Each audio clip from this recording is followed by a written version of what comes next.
Posisi RP juga terlibat ya bersama Tempo menjadi anggota dalam sebuah konsorsium ICIG kalau tidak salah ya. Apa artinya itu? Jadi konsorsium jurnalisme investigasi sama lah ya. di Washington DC. Di Lebih besar gitu ya. Ya.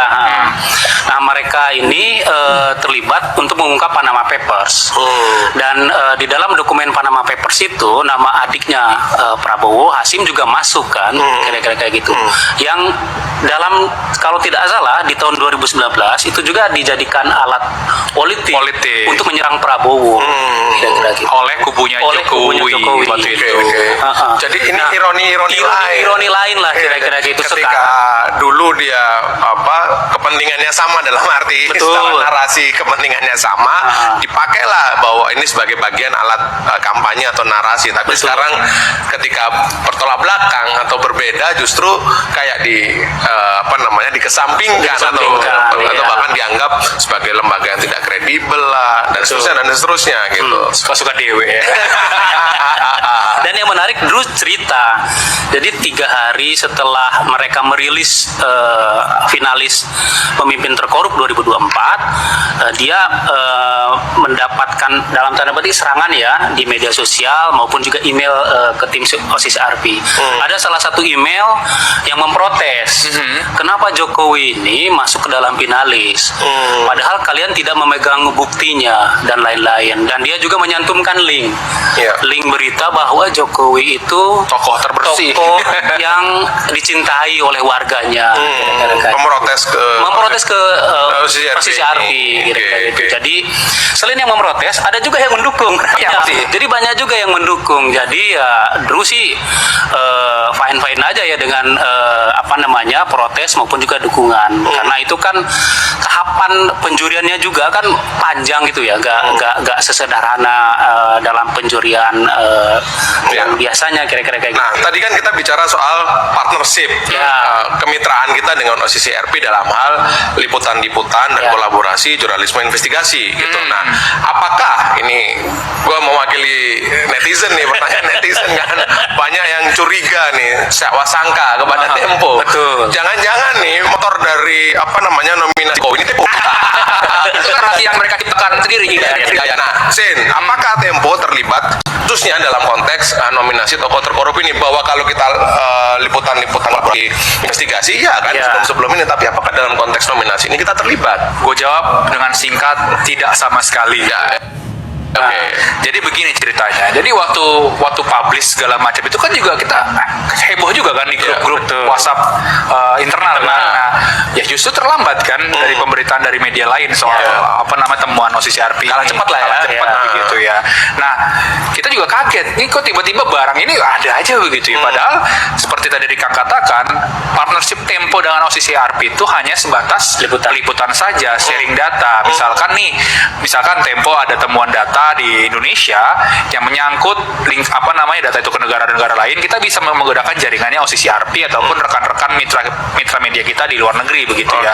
Pun sebaliknya, kalau OSIS RP menemukan data, misalkan data dari Brussels lah, dari Eropa lah, dari Swiss segala macam, nah di situ ada nama pejabat Indonesia, ada konteks Indonesia, kita dilibatkan supaya minimal mengkonfirmasi kan data itu benar apa tidak dan segala macam. Karena kan langkah-langkah jurnalisme itu kan melakukan verifikasi kan, data itu diverifikasi, kalau misalkan betul kita konfirmasi kan, itu kan merupakan jurnalisme gitu. Kalau misalkan ngarang-ngarang kan ilusi, biarkan aja pendengung-pendengung itu. Jadi sekali lagi tidak terlibat.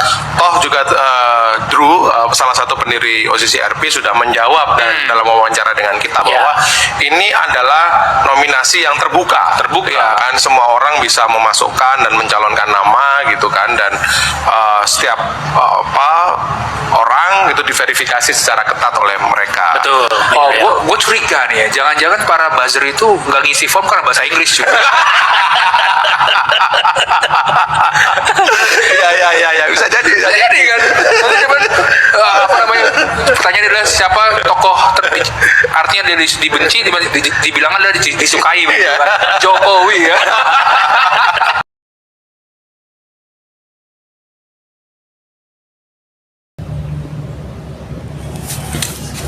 Oke, baik teman-teman, kembali lagi di channel GR 2045. Salam inspirasi, salam RKRI, harga mati.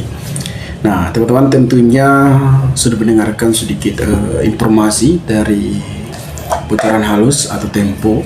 Tentunya ini sangat menarik untuk kita bahas karena beberapa hari ini atau beberapa bulan kemarin juga bahwasanya yang banyak diperbincangkan di media sosial mengenai keluarga Mulyono atau yang disebut Joko Widodo atau mantan presiden kita. Tentunya memang di saat Jokowi memimpin NKRI Republik Indonesia ini memang banyak perubahan-perubahan yang terjadi dilakukan oleh Presiden Joko Widodo. Namun beberapa hari ini dan beberapa bulan kemarin di saat Jokowi turut tangan untuk mendukung salah satu paslon, yaitu paslon nomor urut 2 karena adanya Gibran. Tentunya pencalonan Gibran saja sudah bermasalah karena dianggap sudah melanggar konstitusi. Dan saat itu Gibran masih berumur 38 atau 38 lebih lah atau kurang, karena prosedur masuk untuk menjadi capres ataupun cawapres yaitu berumur 40 tahun. Namun Gibran masih berumur tidak layak untuk mencalonkan diri sebagai capres ataupun cawapres. Namun beberapa pertimbangan-pertimbangan dilakukan Mahkamah Konstitusi sehingga Mahkamah Konstitusi meloloskan Gibran dan memberikan karpet merah dan memberikan kendaraan. Tentunya ada permainan-permainan di sana. Kenapa sejak beberapa hari saja bisa undang-undang dirubah dan peraturan-peraturan atau prosedur, dan MK menyebut karena adanya pengalaman Gibran sebagai wali kota Solo ataupun sebagai kepala daerah. Namun siapa yang mengubah itu? Tentunya adanya ketua Mahkamah Konstitusi yaitu Anwar Usman sebagai ketua Mahkamah Konstitusi, sehingga di sini juga terlibatnya Anwar Usman karena Anwar Usman ini adalah paman dari Gibran sehingga diberhentikan karena sudah melanggar kode etik. Tentunya dari situ kita bisa lihat bahwasanya Anwar Usman adalah salah satu dalang permainan-permainan yang memutar dan sehingga meloloskan Gibran sebagai cawapres pada saat itu. Nah, di sini kita tidak membahas soal itu, tetapi kita membahas soal betapa korupnya yang terdaftar di OCCR, bahwasanya Joko Widodo terpaling korup. Apakah itu benar atau tidaknya itu tergantung dari saudara-saudara menggali informasi. Menurut saya juga tentunya KPK juga harus memeriksa apakah ini benar atau tidaknya, karena perlu juga masyarakat mengetahui di saat pemimpin nomor 1 di Republik Indonesia ini apakah benar-benar bersih atau tidaknya, kita juga harus tahu gitu. Nah, tentunya juga kalau misalnya Jokowi juga paling korupsi di Republik Indonesia ini, ya saya juga tidak bisa ngomong banyak teman-teman. Apakah itu benar? Ya tentunya kita sarankan terhadap KPK agar memeriksa segala harta dari Jokowi Widodo tersebut. Nah, Tempo kan belajar tergantung pesanan. Iya, pemikiran ente juga belajar tergantung kecerdasan. Belajar ada yang bahasa Inggris juga. Pertama, dalam sejarah setelah proklamasi seluruh rakyat Indonesia ingin Mulyono diadili.